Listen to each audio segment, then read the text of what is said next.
everyone. Welcome to episode 135 of the Still Spinning Podcast. My name is Nicole. His name is Dan. It is the end of February, if you can believe that. It is rolling right along, isn't it? I am telling you. I'm not sad because that means that maybe winter's almost over. No, we're in that, what do they call, fool spring, right? Last week was the fool spring because it was nice out. And then over the weekend, we actually had some snow over the weekend. We did too. Yeah. So it's, I don't know. Like it's that time of year though, right? It feels like we almost always like mid-March, somewhere in the first or second or maybe even third week of March. Somewhere in there, we always get one last like little thing comes in. But the good news is like the next day it's like 60 degrees and it all goes away pretty quickly. But yeah, who knows? It's the season of having multiple coats out. I have different, weighted coats. You got the heavy coat, you got the lighter coat, and then there's the jacket just in case because we did have a 65-degree day last week. And then it snowed last night. So, we just can't keep track. But it is the end of February. This is your last February episode. Spinners, don't you worry. You're going to get some bonus content on Friday. But today... Yeah, today, so again, because of travel schedules and so on and so forth, we were not able to do our live broadcast, which we like to do, where we record our podcast on, we usually do that on Mondays on Facebook, and then turn around and release that podcast as the quote-unquote official podcast for the week, which comes out on Wednesdays. So unfortunately, we weren't able to do a live one this week because of travel schedules, and which is me. I'll just take the blame. This one's me. I'm traveling. We have lives, everybody. I'm sorry. Traveling in Kansas City and Texas this week. Ooh. Yeah. And I'm trying to figure out what do I do because I'm going to have some extra time one night in Kansas City. There's a dog park there that has a bar. It's called Bar K. And it's huge. So you can just go hang out. You don't even have to have a drink. I think they have food and just hang out with the dogs. Well, I got to go to a barbecue.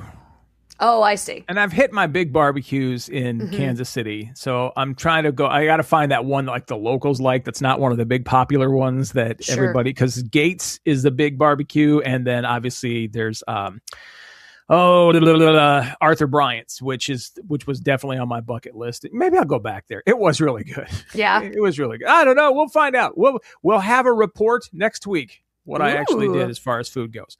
But I will say the fun thing about this trip is I don't have to pay for the hotel rooms because I have found out. I don't know. I used to just factor all that in when I give somebody a cost and then I pay for the hotel.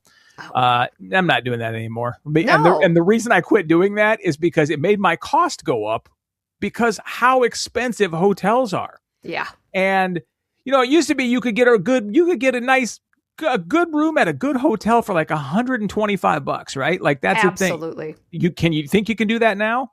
Absolutely not. Not even using like Hotwire. Nope.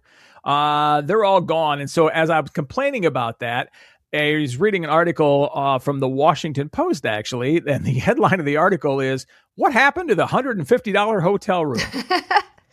And I'm like, yeah, absolutely right. What happened to that? Where'd it go? Well, obviously, it's gone. The story starts off talking about a company who brought in people from all around the country to the city of New York. Now, New York already is insanely expensive, and the hotel rooms in New York are comically small. The ones that I've stayed at, because you always see that joke when you're in you see a joke like in sitcoms or in movies when you go to a hotel in New York and how tiny it is and everything. And until I went to my first hotel in New York, I never got that.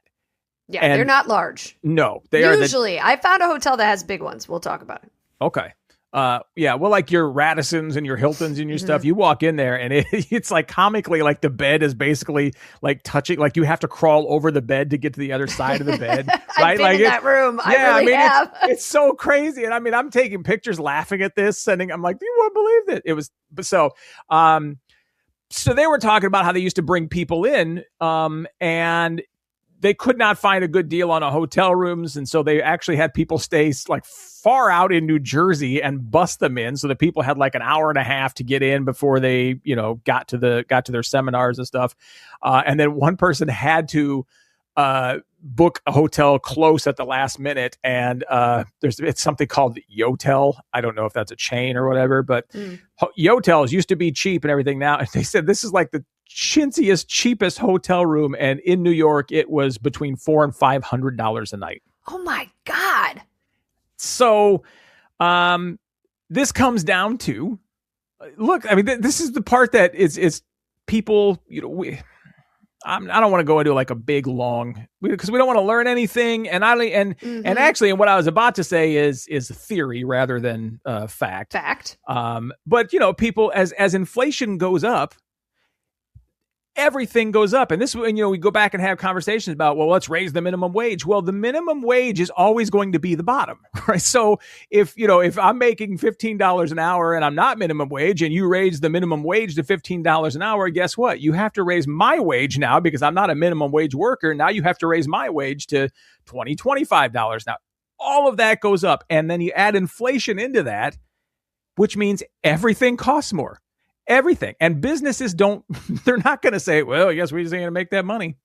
You're going to pay it as a customer. Their profit margin is going to stay the same. Yeah, right. That's how businesses work. Mm-hmm. End of story. Every time you see somebody, I'm going to put this tax on these businesses. No, businesses don't pay taxes. You pay the tax. You, the customer, pay the tax. It gets passed on. Yeah, either directly or from the products you buy. Yeah. So that's what happened to the hotel. And the whole rest of the story goes on to explain, that's probably gone forever now. Like it's never coming back. Those cheap hotel rooms are never coming back. Yeah. Such a shame. Yeah. Paul and I were just talking about this because we use Hotwire, which is a website or app where you just bid. You don't even bid on a room.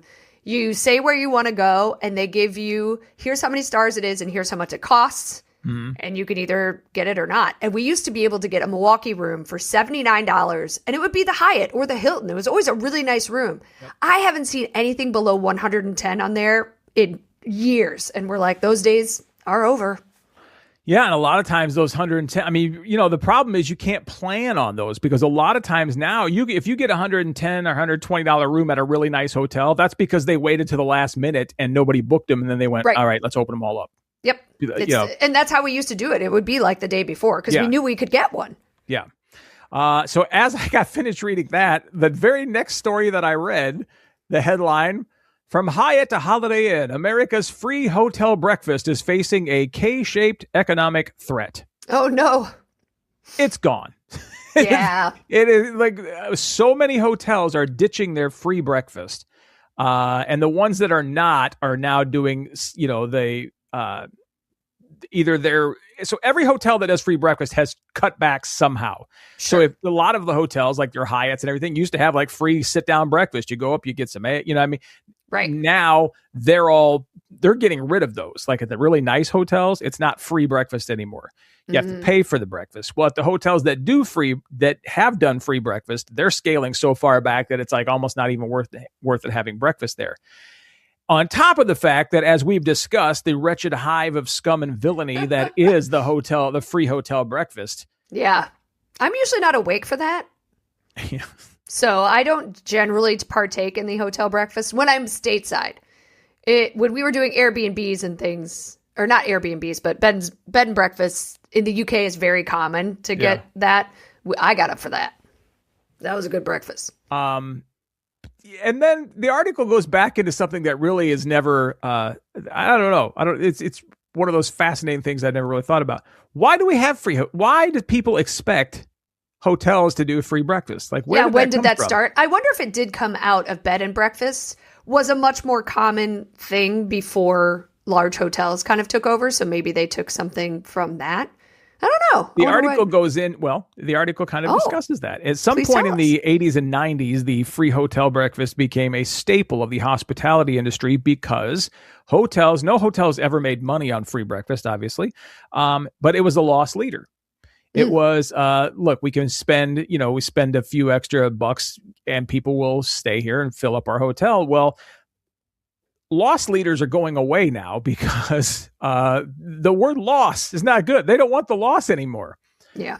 It's why Midwest Airlines went away. RIP. Yes, because people always said, you and I said, oh, I'll pay an extra $50 for that seat on Midwest Airlines because every seat was a first class seat, double wide, great, beautiful.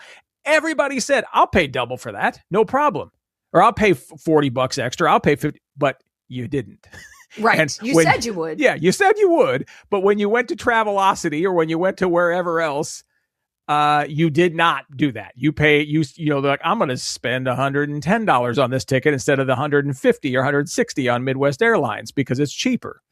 And so, yeah, it's a travesty. It is a travesty. It is a bummer. Yeah. I just stayed at a hotel in Texas that I was pretty sure I was going to get murdered at. Really? They did not have a free breakfast, by the way. No.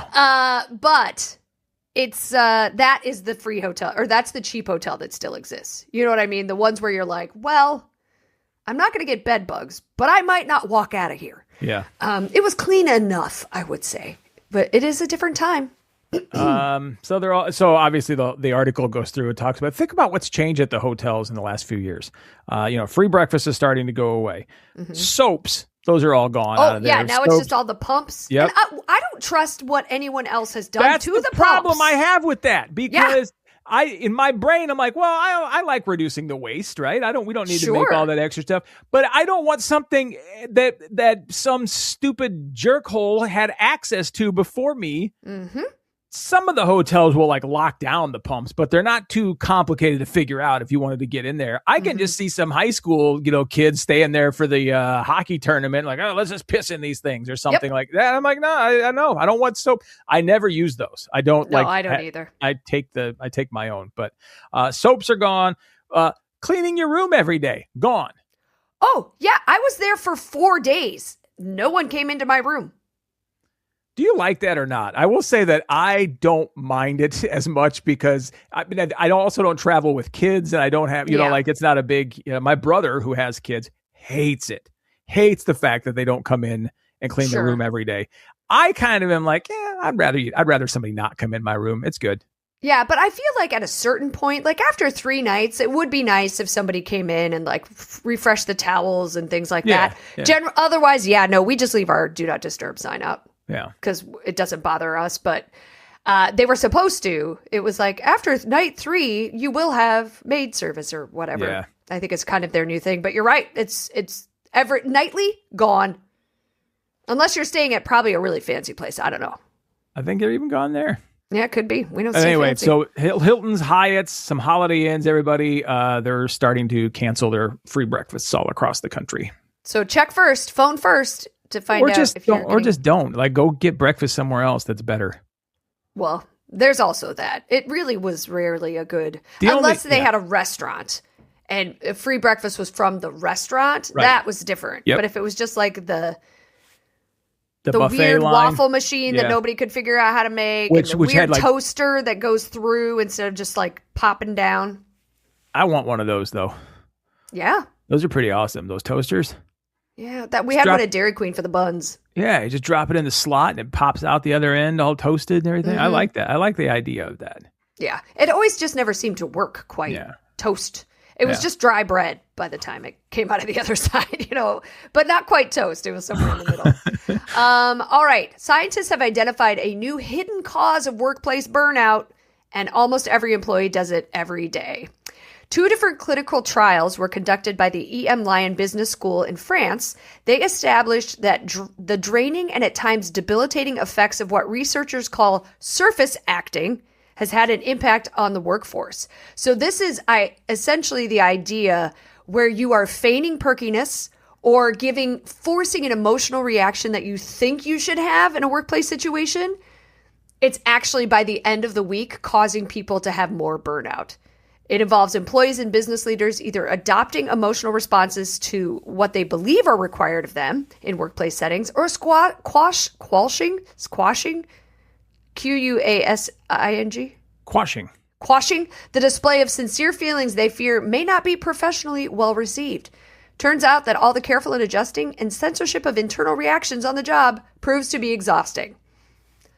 Oh, yeah. This is not a surprise. I don't know why they had to do like your social battery, it's too much. It's too much to fake everything. And believe me, every corporate job I ever had, they had to have a talk with me about my face. Because you could tell, because at some point you were not really good at hiding when you're.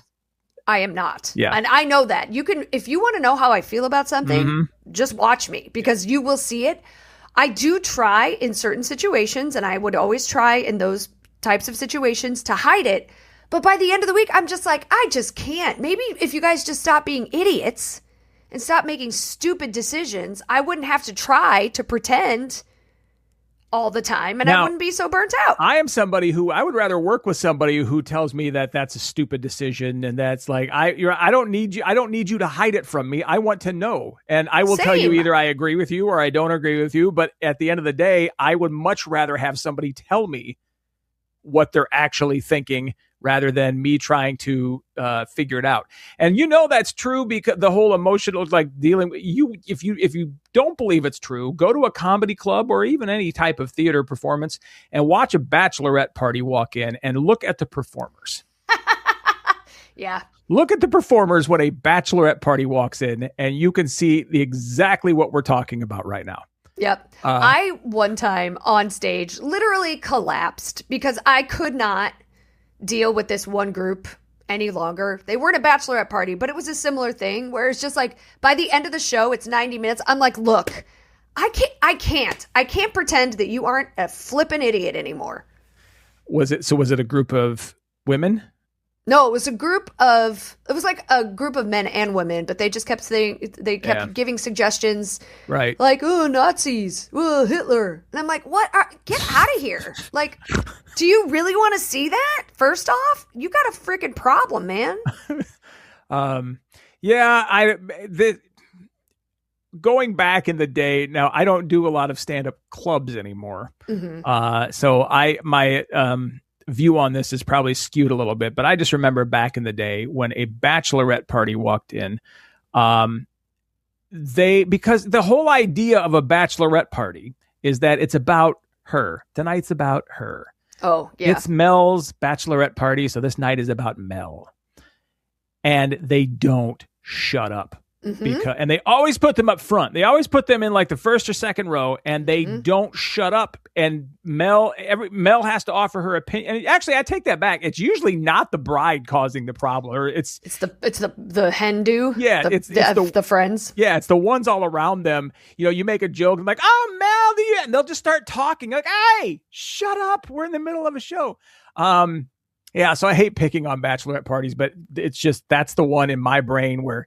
Every time, I think like in my entire career of doing stand-up comedy, there have been like 2 bachelorette parties that just didn't cause an issue when they came in.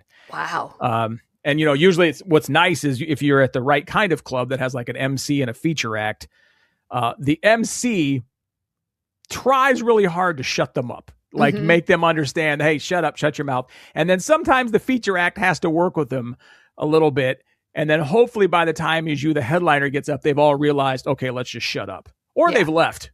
They get up in the middle of somebody's thing and just, we're not taking this. Okay. But that didn't always happen. And when sometimes you get a group and the entire show, nobody would kick them out. Nobody would. And, it's hard to kick them out because there's 14 or 15 of them right up front. You can't like sneak somebody out of there, right? It becomes a thing where... it's pretty obvious. Plus, they're probably buying drinks, which is good for the bar.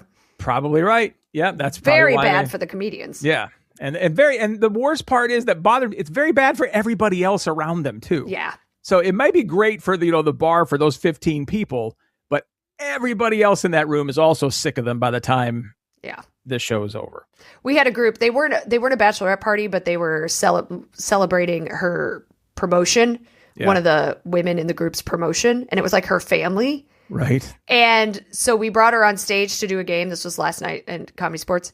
And then her sister was like injecting into the scene, and I had to like pause the scene, what was happening on stage, and I'm like, what's your name?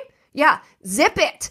But then like the whole show, they were like, bah, bah, bah, bah, bah, just talking, and I was like, hey guys, This is not television. We can all hear you. Yeah. You are disrupting the entire show.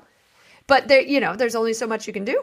And sometimes that actually feeds them too, right? They think, oh, no, this is funny. They're playing with us and now we can play back with them. And you're like, I'm not trying to be funny. I want you to shut up. I really do. I don't want you to keep talking. I really want you. This isn't. And the number of people come up to you after this is, I'm way off on a tangent here, but the number of people who bothered you during a show, like talking and then come up to you after the show and they're like, yeah, I'm just helping you out. No, you're not helping me out. Don't ever walk away from this night thinking you helped, because you did not. Like, I'm in the middle of something. I know what I'm doing. I've been doing this for many years. Trust me, you're not helping. I got it. I don't need your help. I appreciate it, but I don't need your help. I know we don't like to teach you things, but if you're going to go see live theater, the only time you are helping is if someone asks you a direct question that is not rhetorical. Yeah. And you give them an answer. That's it. If they open the floor to, all right, who's got a question? Everybody, that's a whole different thing. But like when somebody, the fact that we even have to have this conversation is just ridiculous. Yep. But honestly, for us, it's gotten a little bit worse since the pandemic. I have a theory on this, but go ahead. Well, it's because they were so used to watching content without being in the room that they could just make their own running commentary. And they still think they can do that. And we're like, yeah, no, we can hear you. And I'm like, my brain can't focus if I'm trying to do something and someone's like, Yep. Do you know what I also think is involved in all of this? What? So comedians, I don't know if you guys watch like comedy clips of people on YouTube or Facebook Reels or wherever. Like, and there's like some, and I don't know how these comedians keep popping up on they're just not good. They're just, some are not, but this neither here nor there. But comedians don't post bits of their stand-up routine. What comedians generally will post is bits of crowd interaction, things that happen during the show. Because if you post the bit of your routine and enough people see that, you can't do it anymore, right? That's the whole. Or someone will steal it. Yeah. So the whole thing that they post is them doing something that's only going to happen at that show. You look at like Matt Rife. You look at just the list of them. I give you a list of anybody who posts content online, and it's almost always crowd interaction stuff, because that's the stuff that can get burned. They don't care. Yeah, because they're not repeating that. Right. So what happens is people see that. People sit around and watch those videos and think, oh, this is how I'm supposed to behave at a comedy show. I'm supposed to talk to the comedian. It makes the show better. It absolutely does not. Don't do that. Yeah. So sorry, you learned something. All right, Dan, take us on out of here. I hate to end it so early, but we're going to. You don't hate it. No. You guys, let's see. How should I end this, Nicole? Spinners, you're going to get bonus content on Friday, as you always do. We will, as far as I know, Monday should be returning to normal. Let me look. Are we not going to say that? Are we going to, where we landed on that? Are we? It is not. It is not. Hey, so next. But maybe just a little late. We'll talk off air. I have a private show I have to do. Not that kind of private show. That's my OnlyFans page. Or like Tina Turner, you doing your private dancer stuff. Private dancer, a dancer for money. She's totally a strip. Like, I used to listen to that song. I never quite understood what she was actually doing in that song. Mm-hmm. So many of our 80s songs. So many. You listen to them now, you're like, oh, no, that's not good. Ooh, that's problematic. Some of them were pretty obvious, like the Vinyls, I Touch Myself. You're like, okay, well, I know what that one is. And then, but then sometimes you listen to words and you're like, oh, no, this story has gone wrong. And by the way, I don't know if you saw my Facebook post that started some controversy this weekend. I don't know if I did. Past week. I posted, and I'm not unhappy about this. I will argue this to the day I die. In the song "The Devil Went Down to Georgia," the devil won that. I don't know how. I don't know how Johnny got the like. I don't know why the devil just said, "All right, I give up." And here's the devil's song. The devil's moment during that song was way funkier and better and harder to play on the violin than Johnny's, and it's not even close. Yeah, you will not get an argument from me, Dan. and the gambler dies in Kenny Rogers, the Gambler. Which I never thought about until like a year ago, and Kevin brought that up during a Nicole and Paul show. Yeah. And I was like, oh my God, he does. I know. At the end, he shuts his eyes and that's it. I listened to that. I've listened to that song 500 times and it never even crossed my mind that the gambler actually died in that song. And he's like, it's somewhere in the gambler, he broke even. And you're like, oh. And in his final words? Yeah. But he said the best that you can hope for is to die in your sleep. And he did. And he did. Best you can hope for. Die in his sleep. All right. Thank you guys for joining us. Next week, I'm not sure. We'll let you know. We'll talk about it. There'll be either a Monday late show live, or they'll have a Wednesday podcast as usual. And then more, of course, bonus content for our spinners. And if you would like to be a spinner and always be ensured your bonus content, you can go to our website, stillspinningpodcast.com. Have a great one, everybody. We will talk to you spinners on Friday. Everybody else next week. See you.